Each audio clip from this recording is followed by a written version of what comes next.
नाजरीन, Pakistan army act 2023 और official Secret act 2023 का गजट नोटिफिकेशन जारी होने के बाद सदर पाकिस्तान ये कहते हैं कि मैंने इन बिल्स पर दस्तखत नहीं किए। एक अजीब सी सिचुएशन पैदा हो गई है, कंट्रोवर्सी जो है वो देखने में आ रही है। साथ ही साथ उन्होंने माफ़ी भी मांगी है। कहते हैं मैं माफ़ी का तलबगार हूँ उनसे जो भी इसकी जद में आएंगे।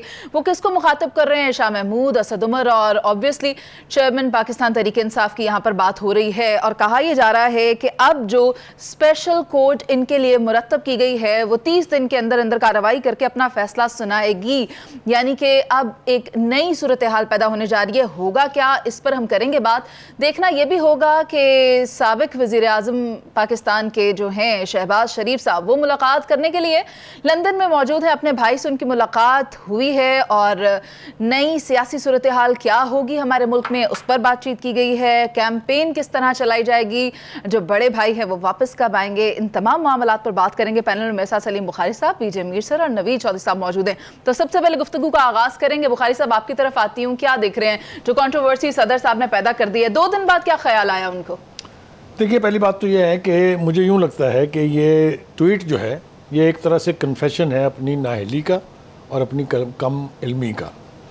इसलिए कि पता उन्हें सब कुछ है, लेकिन वो प्रिटेंड कर रहे हैं ये कि जी मुझसे गलती हो गई है, मैं उसकी माफ़ी चाहता हूँ। माफ़ी वो इस चीज़ की चाह रहे हैं कि उनकी पार्टी के 3 बड़े पकड़े गए हैं, बशमूल खान साहब के जो उनकी पार्टी के चीफ हैं, इस कानून के बन जाने के नतीजे में। आर्टिकल 75 जो है उसका सब आर्टिकल 2 बिल्कुल वाज़ेह है कि प्रेसिडेंट के पास 2 ऑप्शंस हैं। एक ये कि वो उसके ऊपर दस्तखत करके भेज दे वापस के ये कानून बन जाए। दूसरा ये कि वो रजिस्टर करे वो वजूहात कि क्यों मैं इससे डिसएग्री कर रहा हूँ और उसको साइन करके वापस भेज दे। तीसरी सूरत हाल ये है कि अगर वो 10 दिन सदर साहब के पास पड़ा रहे तो it becomes a law automatically. That has become a law automatically, now he is only regretting. और इसका सबसे बड़ा सबूत ये है कि अगर उनके सेक्रेटेरिएट में ये किसी की गलती होती इंडिविजुअल की तो वो अब तक रगड़ा गया होता, उसकी इंक्वायरी हो रही होती, उसके खिलाफ पता नहीं क्या क्या हो गया होता। उन्होंने सेक्रेटरी को वापस किया बगैर ये वजह बताया कि क्यों भेज रहा हूँ मैं वापस। उन्होंने कहा इसको तब्दील कर दे, वो तब्दील कर दिया। मेरे ख्याल से he is repenting for having not sent the bill back. लेकिन मैंने जैसा आपसे कहा, आइन की पोजीशन इसके बारे में बिल्कुल वाज़ेह है। वो लोग जो ये तवक्को कर रहे हैं कि शायद हम इसको सुप्रीम कोर्ट में ले जाएंगे या हम इस पर एहतजाज करेंगे तो ये बिल वापस हो जाएगा, gone is that opportunity and that situation. This is a law. ये अब सिर्फ अंडू हो सकता है पार्लियामेंट के ज़रिए, जहाँ इसके अंदर फर्दर अमेंडमेंट आए। सही। ये सूरत हाल अगर आपको समझ में आ जाए तो फिर आपको उनकी ट्वीट भी समझ में आ जाती है। उनका जो ये कहा जा रहा है कि वो सुप्रीम कोर्ट में लेके जाएंगे, इसकी एक रवायत ये है कि बोंगियाँ मारते हैं, चाहे वो सदर मुमलिकत हों, चाहे वो वज़ीर आला हों, चाहे वो स्पीकर हों, चाहे वो डिप्टी स्पीकर हों, चाहे वज़ीर ख़जाना हो। अगर आप मुझे दें इजाज़त, टाइम दें, तो मैं इन सब की बोंगियाँ आपको रिकॉल करके बता देता हूँ।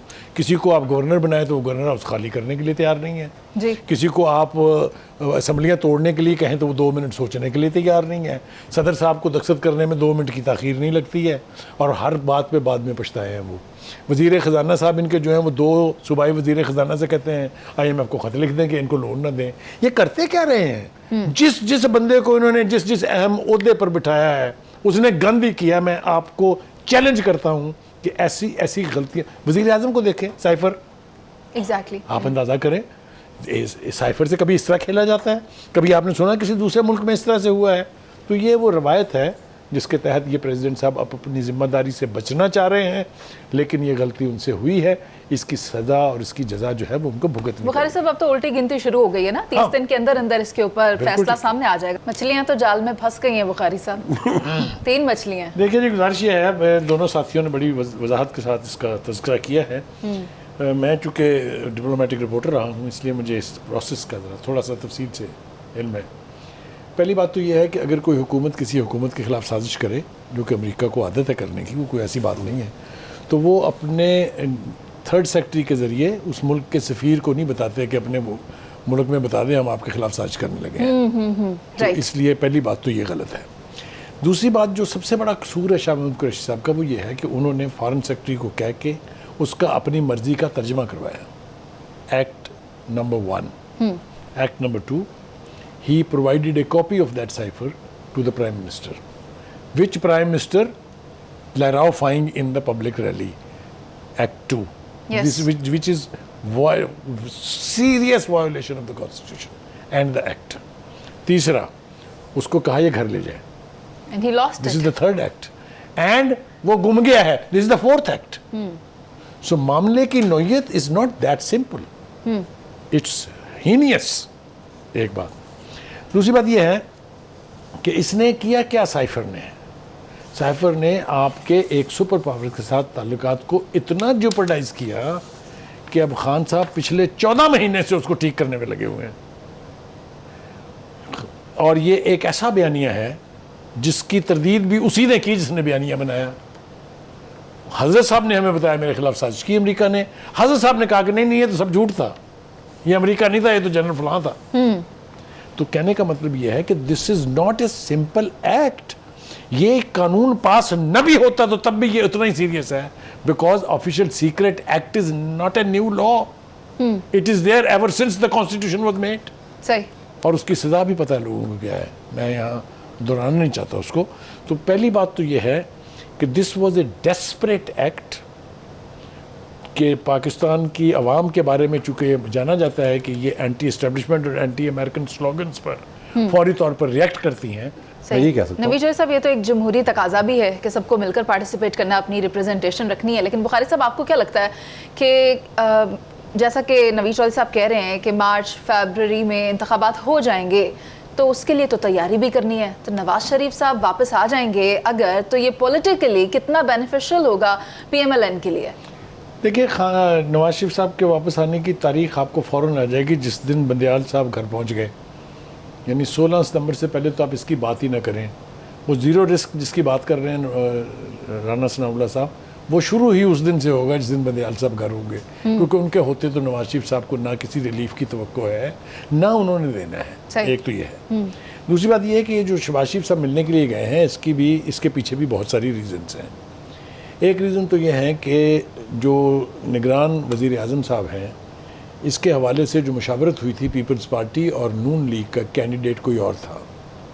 और हमारी इतलात ये हैं कि वो अब्दुल मालिक साहब थे जो पहले बाद चीफ मिनिस्टर रह चुके हैं बलूचिस्तान के. एक तो वो पूछेंगे उनसे कि भाई साहब ये तब्दील कैसे हुआ, मतलब ठुकाई होगी ना उनकी. दूसरी बात ये है कि ग्राउंड के ऊपर मुस्लिम लीग नवाज कहाँ है, इसका भी जवाब. सिर्फ प्राइम मिनिस्टर के मज़े लेना तो काफ़ी नहीं है ना. यहाँ काम भी तो करना है कि नहीं, करना है. इलेक्शन भी तो जीतना है कि नहीं, कॉन्स्टिट्यूएंसी तक जाना है कि नहीं जाना, ये भी पूछा जाएगा. और बहुत सारी बातें ऐसी हैं जो मेरे ख्याल से वहाँ हुई होंगी, लेकिन ये खुशगवार मीटिंग बिल्कुल नहीं होगी, ये मैं आपको यकीन से बता सकता हूँ. गिले शिकवे, एब्सोल्युटली गिले शिकवे क्या, दुख सुख, ठुकाई जो मैंने लफ्ज़ इस्तेमाल किया अच्छा. वो बिल्कुल मुनासिब है. एक तो ये हो गया. दूसरी बात ये है कि ये मीटिंग्स पहले भी हुई थी. आपको याद होगा जब आप अमेरिका गए थे, अमेरिका से वापसी पर भी आप लंदन में ठहरे थे और भाई से मुलाकातें हुई थी आपकी. फिर मरीम नवाज़ वहाँ काफ़ी देर तक रही हैं, उसका भी सूरत हाल आपके सामने है. मैं ये बात आपको यकीन से कह रहा हूँ कि वो उस तक नहीं आएंगे जब तक उनको ये यकीन ना हो कि उनका डिस्क्वालिफिकेशन, तो खैर बहुत सारी रीज़न है मानने की कि ख़त्म हो गई है. क्योंकि अगर आप अदालत उठा के वो फैसला फेंक भी दे बाहर, तो इलेक्शन कमीशन में जो अमेंडमेंट्स हो चुकी हैं उसके तहत भी मुद्दत डिस्क्वालिफिकेशन की 5 साल है. तो ही स्टैंड्स क्वालिफाइड. दूसरी बात है उनका केस, उसके अंदर 7 मुजरम थे, शरीक मुलज़म, वो सारे रिहा हो चुके हैं. लिहाजा वो जिस दिन अदालत में पेश होंगे वो भी रिहा हो जाएंगे. लेकिन ये प्रोसेस उसी वक्त होगा जब बंदियाल साहब घर होंगे.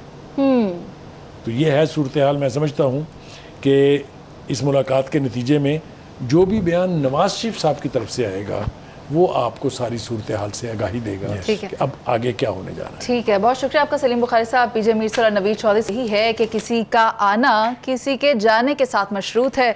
और बात यही है कि मुलाकात अभी ख़त्म नहीं हुई है, मुलाकातों का सिलसिला चंद एक रोज़ और जारी रहेगा, जिसके बाद कोई बात सामने आएगी जिसको हम हतमी बात कह सकते हैं.